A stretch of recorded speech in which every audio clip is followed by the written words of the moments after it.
It's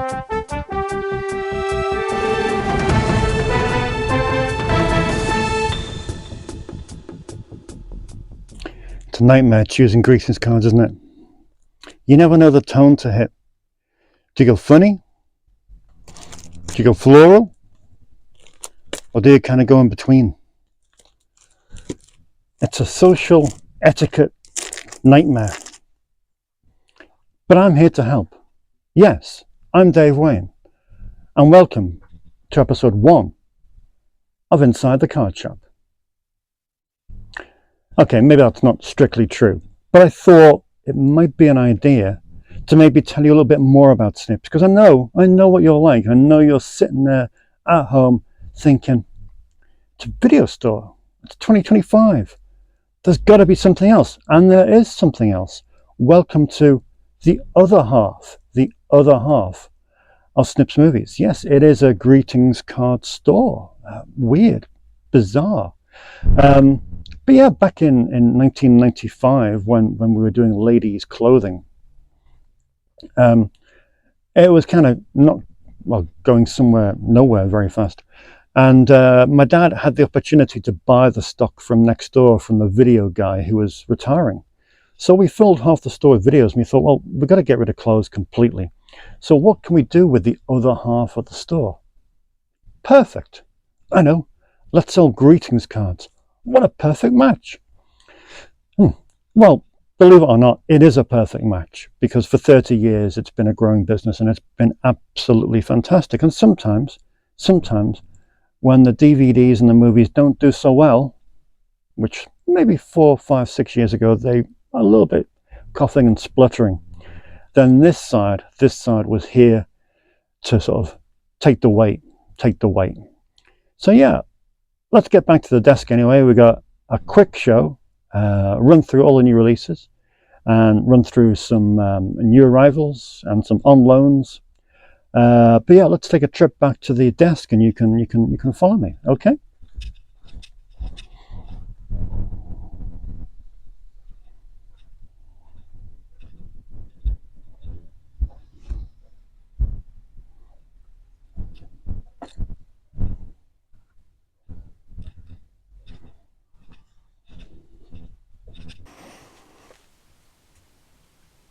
So there we are. That was a lovely history lesson for us, wasn't it? Hope you found it relatively interesting. So yeah, December is a crazy month, to be honest, with regard to that side of the store. So hence I'm open 7 days a week. So I've kind of crammed in this recording at the end of one work day. So I'm not going to spend too long, because I don't have a social life, but I would like to get home at some point. So welcome to episode whatever it is of Inside the Video Store. Thank you for joining me. It's merch week, everybody. It's merch week. How exciting is that? You can buy your own Snips Movies merchandise. I've got 6 fantastic designs. We'll quickly run through them here now. First design is really cool. It's by Casper Wayne, who is my nephew, my brother's kid. He's incredibly talented, as you can see by this design. If you've been to a gig in the last 12 months, if you've been to an arena gig or a stadium gig, I'm thinking Dua Lipa or Arctic Monkeys, and you're looking past the band and you're seeing the screen behind them, and you're seeing all the cool animation on that screen. He's your guy. He's the one that did that. So to spare a little time for his old uncle to do a really cool design like that is very, very special indeed. So thank you to him. So that's a great design. That's design 1. Design 2 is by Mike Owen. Mike's been working with me for probably 15 years. He designed the original movie rental sleeve. He designed my Schlock Pit banner at my website. He designed my temporary book cover for Schlock and Awe. He designed my podcast logo. He's done loads. He even painted the outside sign once we had a painted sign. So Mike has just been an absolute treasure. He started off in the 60s. He was taught by Ian Jury. of Ian Dury and the Blockhead fame, so that he was his teacher, which is crazy. Mike is the original hippie, tripping on LSD at the Isle of Wight festival. I mean, wow, he has got some stories to tell. I've known him for 15 years, and he's still not through all his crazy festival drug-induced stories. Design 3 is Mr. Aaron Larway. What a genius he is. You know, this is the guy, 19, who walks up the store and says, Dave, been looking at your cover. Any chance I can redesign it? Any chance? You go for it, Aaron. And there it is. Aaron designed the cover that people take their movie home in. Aaron designed the cover, and I said, Aaron, this is so good. Can you do me a t-shirt? So, yeah, he did me a t-shirt, and there it is. Amazing design. I love that. I kind of love the person being beamed up, being dragged towards physical media. Just fantastic. Design 4 is by my good friend Andy Marshall Roberts. Probably the design I'm most uncomfortable with, but if you're a fan of Army of Darkness with Bruce Campbell, I mean, yeah, I said to every artist, I said to all 6 of them, I said, look, design me something that represents Snips Movies to you. I'm not going to get involved. You can do whatever you want, and whatever you design, I will push forward. And this is what I came up with. So, you know, respect to him. It is a very individualistic design. I'm not sure anyone is going to buy a t-shirt with me on it, with a rippling six-pack. And all that kind of shenanigans. But you never know. So there's Design 4. Design 5 is by Scott Cotup, who is brilliant. Scott is actually the 3rd generation of renters. His grandparents rent from here, his parents rent from here, and now Scott rents from here. He's 21. He's a paleontology graduate, which is his main job. But in his spare time, he happens to do amazing works of art like this. There's 2 variants of this. That's a straight kind of design he did, and we got a rainbow variant, which is this one you can see, which I really like. I think it's absolutely fantastic. And then finally we have the daddy of the lot. We have Mr. Gareth Gibson from Gibson Graphics, who has been a client for Trauma, a client for 88 Films, a client for Liam Regan and Refuse Films, and now he's done this thing for me, which I think is mega. Is mega. It's so good. I've asked him to design the cover for my next book because I think it's just an absolute work of art. I love it. So yeah, that is cool. All those merch links are live from Saturday at midday. But like I said to people, I said this is not a profiteering thing. So when you go on the 2 websites, which is TeePublic for those of you in the US and the rest of the world, or Redbubble for those of you in the UK, do not pay full price. Do not pay full price. Wait until these vendors have sales. They have sales regularly, like every 2 weeks, every 3 weeks, every 4 weeks, with 35% off, 40% off, maybe 20% off. So get them when they're cheaper. And because that's regular. So yeah, just make sure you do that. You know, it's not about the money. The money's irrelevant to me. It's just about people wearing something that represents this store and what it represents and its values, which is the preservation of physical media and getting people to leave their house to rent a movie. We all need to leave our houses. We've all got, there's a growing mental health epidemic around the world. It's not healthy to stay in. We need to try and force ourselves to go out, to socialize, to speak to like-minded people. And I just feel that more places like this could help do that by getting people together who think the same way, like the same things. And you never know. I'm not trying to save the world, but, you know, one person at a time, we might get somewhere. Anyway, that's that. Right. Waffling on. 10 minutes gone already. New releases. Good. It's a dizzying blend of impressive things this week. We have 3 kind of very impressive new releases. We have Beetlejuice. I did see the first one. Believe it or not, I did see the first one. Second one, I don't know. I don't know what to make of this. Got it on Blu-ray and DVD. Obviously, a lot of the same people have come back. Tim Burton, Michael Keaton, Winona Ryder, etc. But I don't know. I've always been a cynic about revisiting things so many years after the original Except for Blues Brothers 2000, of course, which of course is a masterpiece.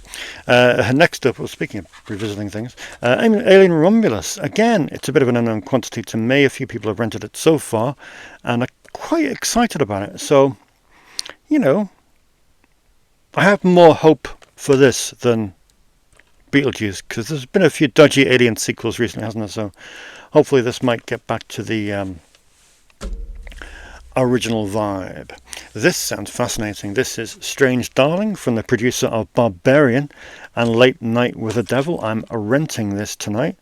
It sounds, it sounds really interesting.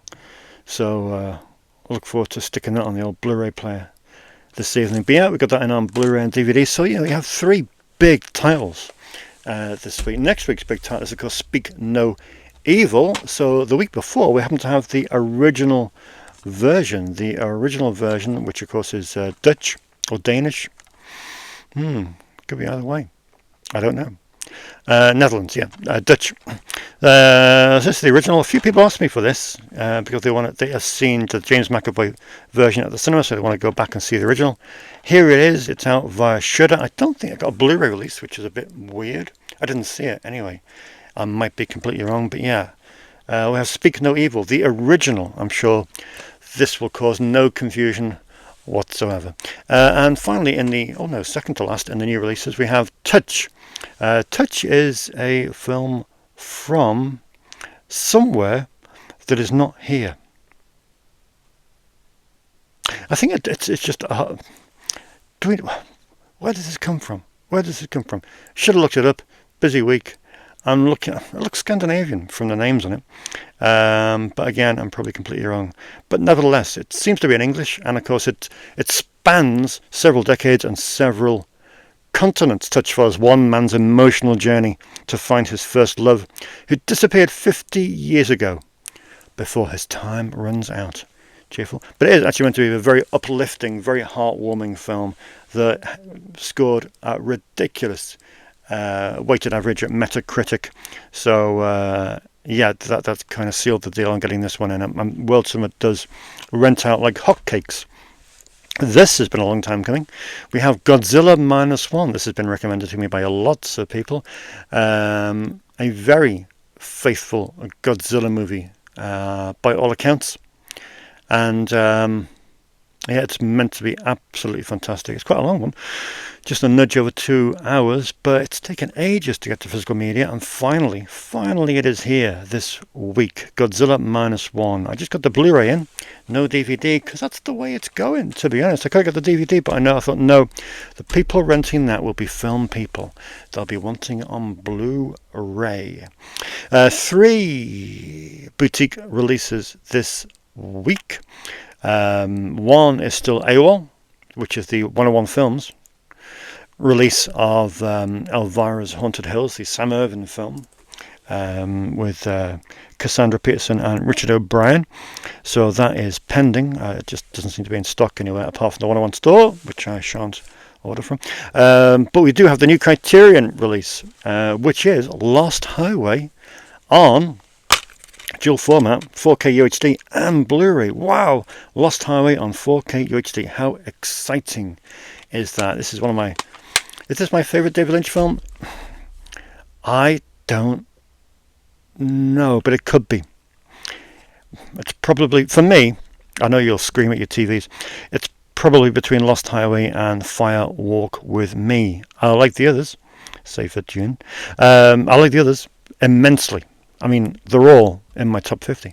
But Lost Highway, just the menace, the sense of menace and the sense of dread. Oh, it's just wonderful. And that wonderful performance by Robert Blake. He is magnificent in this. If only he didn't kill his wife. And then, I think this has been out on Blu-ray in the UK before. I didn't get it. I think the Blu-ray is now out of print. And my DVD looks so bedraggled. Out of all the films in here, the thousands of films in here, it's one of the covers I passed and I see it looking really faded and weak and limp. And it's Kung Fu Hustle. So the fact that it just came out this week on a Steelbook Blu-ray, I thought, well, What a time for an upgrade. And it is. There's such a resurgence in the films of Stephen Chow recently. It just seems sensible to upgrade that to Blu-ray, and here it is. So that is great. Good to see that. Although it could have done with a slightly better release, maybe. But, it's still got plenty of special features on here, including a commentary and plenty of featurettes and interviews. So great. That is a great week, isn't it? That is a good week of films. Let me take Strange Darling out. Let me put it over here, or else I will go home and forget it. Next up, we have some on loans. Again, it's been another diverse week of on loan, of renting in Snips. And then you kind of get to December and you think, well, people have got shit to do in December. You've got presents to buy and things to prepare and dark, rainy, wet, skanky nights. Who wants to go out and rent a movie? But you have been out in your droves. This is a selection, a fraction of what you've been renting. But there's been some interesting stuff. It's great to see Kai today. Great to see Kai today. It's been a while, for reasons, but he came in and he rented Scalps, the Fred Olen Ray film, which was great to see this renting out. I really hope he likes it. It's such good fun, low budget fun, but it's such good fun. So it's really cool to see that renting out. He also rented out Prehysteria, which was my recommendation. Came in with a little boy who's 1, and he said, my little boy is just obsessed with dinosaurs. And we've got loads of dinosaur movies, but, one of the ones that you would never recommend is probably Prehysteria. So I did, and I think they'll like it, to be honest. Directed, of course, by Charles Band, alongside his dad, Albert. It's just a wholesome, lovely family film with lovely, cute dinosaurs, which were made by David Allen Productions. And it's great. I do love that film. I'm not a kids' film person, but that is one kids' film that I would go back to happily. The Day Trippers rented out this week, which was really cool to see. I love this movie. Greg Mottola. I saw this in the cinema, the Corner House in Manchester, before it got knocked down. And it was just great. It was just so funny. Stanley Tucci in that movie is amazing. Ben Wheatley's doing some weird things at the moment. Did he have a series on Channel 4 recently? I didn't see it. Did anyone see it? Any good? Anyway, I like this. I think this is one of his best films. Down Terrace. Ordinarily, I would not rent anything with a Union Jack on the cover because I would tend to think it's rather, I would think bad thoughts regarding it. But no, this is actually a very good gangster film, a very clever gangster film, and I do like it, and probably more people should rent it because it's a bit of a classic. So that rented out. I mean, I'm getting Criterion UK are great. They put some good films out. I see next February we're getting some really interesting films, including I forget, 80s film, female director. Brian Sauer is particularly excited about this coming to Blu-ray. I forget the name of it, but it doesn't matter. But there's some good stuff coming out from Criterion UK, as you've seen with Lost Highway this week. But we need Greg Araki here ASAP, because I've got the next generation of Greg Araki fans. They're desperate to view his films. They can't stream them. And all they're being left with are these bang average DVDs with no special features, no historical context, and stuff like Nowhere, Totally Effed Up, and Doom Generation really need that Criterion box set coming over here to the UK. Fingers crossed it will in 2025. That is my wish for physical media for next year. Mr. Lee Brennan took this, which I'm quite curious about. I saw it twice in short succession when it came out. I was obsessed with the film. I thought it was a masterpiece. I haven't seen it for some time. I hope it holds up. I persuaded him on it over Irreversible. It was a toss-up for Lee between Irreversible and Enter the Void. And I said, Lee, I personally would rent Enter the Void because it's more fun. Now, I use the term fun quite loosely there, but it's a great film, and I really hope he likes it. It's great to see Steve this week. I haven't seen Steve for a little while, again, because of circumstances. But it was brilliant to spend 2 hours with him as he browsed the store this week. He rented some great films. He donated a film, which we'll talk about later. But he rented this, which is just one of the best Cassavetes. I mean, Husbands is probably my favourite. Woman Under the Influence is close second favourite. But this is just up there with the two of them. They're probably all on a par. Killing of a Chinese Bookie. What a movie. Brilliant. Great to see it going out as well. This ever get a UK release? I don't think it did. But Dracula, Dead and Loving It. Leslie Nielsen. To be honest, I know it's probably masochistic, but I have a Leslie Nielsen void in this store. I'm still missing a few of his late period films. Obviously we have Naked Gun, Repossessed, Dracula, Dead and Loving It, but I think it's out of print. Wrongfully Accused. I would like to have that in store. And Whisper It, 2001, A Space Travesty. I would like to own that film. I know. And also, no, he wasn't in that one, was he? What was the Ezio Greggio film? It was Silence of the Hams, wasn't it? God, that was a terrible film. Dom DeLuise was in that. But no, I think... I have Family Plan, which Leslie was in. I think there's another one of his comedies, isn't there? Around about late 90s, just towards the end. And I can't think of the name of it. But yeah, I could do with having that as well. Oh, Mafia. Jane Austen's Mafia. Was he in that? Probably not. That was Lloyd Bridges. But still. Anyway, moving on. Dracula Dead and Loving It, out on loan. Great to see. And finally, which was highlighted this week, is the brilliant Bloodletting. It was great to see someone renting this.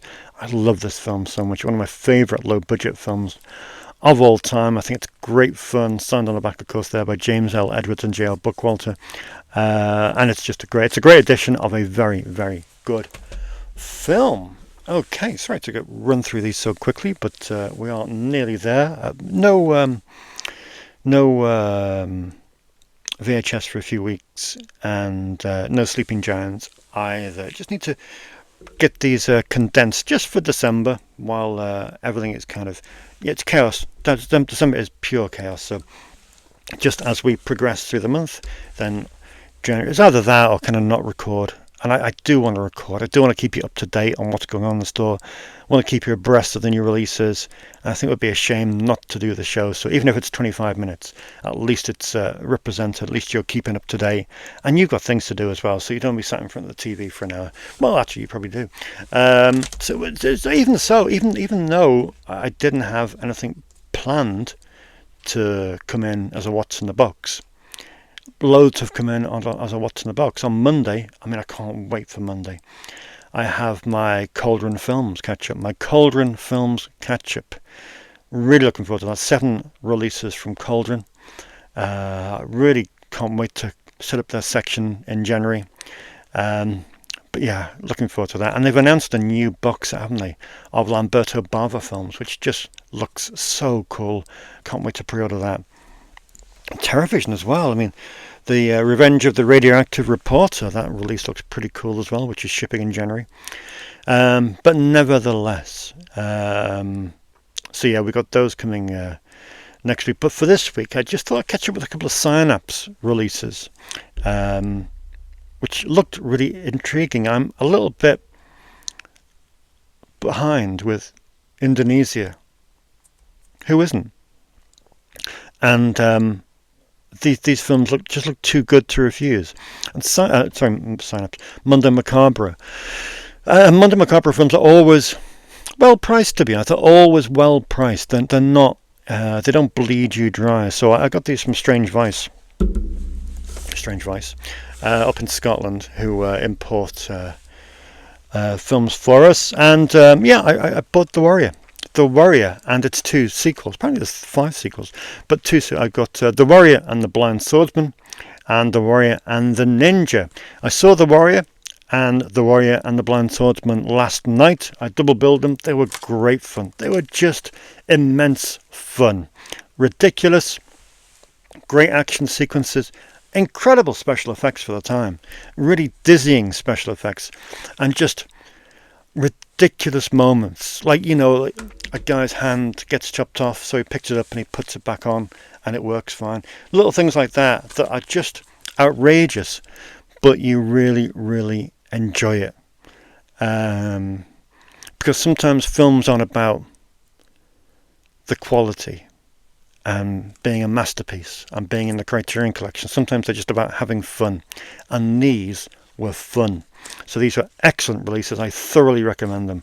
I had great fun. I just didn't have time for the Warrior and the Ninja this morning before work, but I will get to that because I need to. All right, what's next? Yeah, Steve came in yesterday. It was great to see him. He's a regular watcher. Hello, Steve. And he happened to pay attention, as very few people do, with my Whoopi Goldberg monologue that I did a few weeks back. And it's quite cool because I picked up a load of Whoopi Goldberg films because I felt she wasn't represented in any way here. So I picked up Jumpin' Jack Flash, the one up there, what's it called? Forget the name of it. The action kind of one. Oh. I forget. Homer and Eddie was there anyway. And anyway, I picked up a few Whoopi Goldberg films. And Fatal Beauty. I couldn't get Burglar. There's an Aussie release, but I kind of didn't fancy it because it was a lot of money. Anyway, Steve walks in yesterday and he brings in Burglar, the Aussie release of Burglar. And I said, Steve, that's amazing. You know, you got Whoopi Goldberg and you got Bobcat Goldthwait, G.W. Bailey in a Police Academy doubleheader. I mean, wow. Leslie Ann Warren is in it. It's based on the Burglar books by Lawrence Block. So, like, yes, I need a bit of that. It's written by Jeff Lee, but, you know, the comic book guy. So, yeah, we'll have a bit of that, Steve. And he said, it's donated. I donate this to you. He picked it up for 25p from a charity shop about a decade ago, and here it is. So I was a little bit concerned because obviously it's an Aussie DVD. Took it home, stuck it in my PlayStation. Works fine. It's multi-regional, despite it saying Region 4 on the back. So it's cool. We have Burglar in store, which is great. Another perfect addition to our Whoopi Goldberg growth. Next up, we have more Robert Blake in a Hal Ashby film. Who mentioned Hal Ashby today? Lee mentioned Hal Ashby today because he referred to the Holdovers, kind of Hal Ashby, which is true. But yeah, we have Robert Blake in the Hal Ashby film, Secondhand News. This is meant to be absolutely terrible, but I do like Hal Ashby, and as a completist, it felt like the right thing to do. So that's going to join the Warner Archive section this week. Something that sadly can't really join the main section is Hardwood. It's the new release from Severin, Hardwood, the adult features of Ed Wood. Here we have Necromania, The Only House in Town, The Young Marrieds, and Shotgun Wedding. Shotgun Wedding's quite interesting. It is actually a Hicksploitation film. So I'd be tempted to rent just that disc, because that disc also features an episode of the Incredibly Strange Film Show with Jonathan Ross, and a great special feature with Bobcat Goldthwait, and also a great special feature with Fred Olen Ray, because they were going to make a movie together. But yeah, really interesting insight into some of Ed Wood's later period, but I thought it was great, and the set from Severin was wonderful. You got a fantastic Ed Wood badge, hey, and you got an Ed Wood paperback of The Only House. I mean, how cool is that? That's a great set from Severin. Really glad to have that, but kind of on the fence whether I can rent that out to people. Final three is a threesome from Germany. I got The Prophet, which I got a few weeks back, but Mr. Fred Olen Ray asked if I would send it over to him in Florida, so I duly obliged, because you would just do anything for Fred Olen Ray, wouldn't you? Because he was quite keen to watch it because it looked great and it was widescreen, and he didn't have a widescreen copy, so he said, Dave, if you can send it over to me, then that'd be great. So off it went. So that's a replacement for that. Fugitive Mind is another Fred Olen Ray film that he did for Royal Oaks with Michael Dudikoff. It's a great little thriller, to be honest. It's a great little thriller. Kind of a Total Recall on a low budget level, but it's not bad at all. You got Heather Langenkamp in that as well, for extra cool. So yeah, really happy with these. Both of these were great, sort of late 90s Fred Olen Ray films, and also kind of connected because the same period, but not connected. It's another Royal Oaks film. It's Terminal Rush, but this of course was directed by Damien Lee, who we got a few of his films in earlier on in the year with what's his face, as you know. But yeah, this is Don the Dragon Wilson and Roddy Piper. I mean, great. Terminal Rush, brilliant stuff. So they are this week's What's in the Box. But yeah, stay tuned for next week when we got the Cauldron set. That will be terrific. Let's just have a look quickly at some comments before I shoot off. For 2 minutes, I know a lot of you have been messaging and I don't want to ignore you, so let's have a look. We have the Don't Tell Show, who said Kneecap, which came in last week, is mint. I believe that means good. One of the best of the year. One of the best of the year. Whew. So that's bold talk, the Don't Tell Show. So I know Steve, funnily enough, rented it yesterday. He can't wait to watch it, so I'll see if he concurs. But I have a feeling that he will. I have a new viewer called Oddball Acres. He says, love your setup, I'm new. Movies forever. Yes, indeed. Lee Marn says that he thinks the Wreck film holds up. Yeah, it's a Wreck film rented out last week. Bit concerned. I thought, well, has time been kind to it? But Lee Marn says, yes, Wreck holds up as well today as it did when it was first released. Easily my favourite found footage type of movie. Interesting. Sorcerer rented out last week, and Tom Jolliffe says that the more he watches Sorcerer, the more he feels like it's Friedkin's best. That's a bold statement, Tom Jolliffe, screenwriter, but maybe you're right. I know it rented out to Andy Grinnell, so I'm sure he'd had something to say about that, but he was very, very impressed with it. He watched it with his wife the other night. And yeah, Graham Reed happens to say, yeah, what a film. What a score. What a score. It is a score, isn't it? Tangerine Dream. Shame to see that none of the releases Sorcerer featured the alternate European edit. Okay, that's interesting. James says that he's been checking out his local charity shops for DVDs and Blu-rays lately. And he's managed to pick quite a few up recently for 99p. It's crazy, isn't it? The way people are getting rid of Blu-rays and DVDs from their collections is nutty, honestly. Madness. Oddball Acres comments on the price of VHS going up. You know, it used to be 10 cents from thrift stores, now they're going for $2. Indeed, that is inflation. And the Freewheeling Phil says he's now caught up on all the episodes, you masochist. In his collection, he also has a director section. Very cool. But he opts to arrange them chronologically. Interesting. Yeah, alphabetical does make it easier to find things. But I have gone with chronological in the Woody Allen section. Because people like to go through Woody. Yes, they do. People like to go through Woody Allen's career chronologically. And stop right about 2004. No, there has been good films after that. There has. Blue Jasmine. So yeah, it's interesting. Indy Phantom says, in the mood, which came into the Warner Archive section last week, was a decent VHS rental for me back in the day. Not sure why the young and much more gangly Patrick Dempsey was so often portrayed as a hit with older women. I still think Can't Buy Me Love is his best movie. Yes, you are right. Can't Buy Me Love is a masterpiece. Well, maybe not, but it's a very good film. Del Bongo, interestingly, says he paid to see the remake of The Crow at the cinema. And it's the first time he's walked out of a film since Vertical Limit. Oh dear. Well, I must admit, The Crow hasn't rented particularly well. Let me rephrase that. The Crow hasn't rented. It might be our next Borderlands, which has thankfully rented twice now. But yeah, The Crow is struggling to kind of gain any kind of momentum. But you never know. It is early days. And finally, Film Wolf 4078 says, hey Dave, in erotic thriller stakes, it seems Vinegar Syndrome about to give you Sliver on 4K. No less, yes. Fair enough. I'm surprised Vinegar Syndrome hasn't done a Night-Eyes box set. It is weird, it is disappointing. I would like to see a Night-Eyes box. I remember talking to Andrew Stevens, who the star and the producer of the Night-Eyes series a few years back, and also Fred Olin Ray about the Night-Eyes series and the erotic thrillers.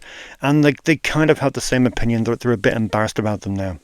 They're a little bit embarrassed about them. Times have moved on, and they're not sure that they would be welcome in today's age. I think they would be. I think they would go gangbusters on Blu-ray, especially in box sets. Body Chemistry, Night Eyes, Inner Sanctum. Woof, it would be incredible. But yeah, so here's hoping, but I think it's going to be a little bit unlikely that we see any great erotic thriller releases anytime soon. But if there was, it would make my life. Right, we're done. Sorry to be quick, but Tempest Fugit and December is crazy, honestly. Thank you for watching. Check out the merch. Tell me what you think. Be honest. Be honest. Remember, don't pay full price. Don't pay full price. Wait for it to dip in price, and make sure you get it with a few quid off. Thank you for watching. I will see you in 7 days' time. And feel free to comment and let me know your thoughts. But I'll see you soon.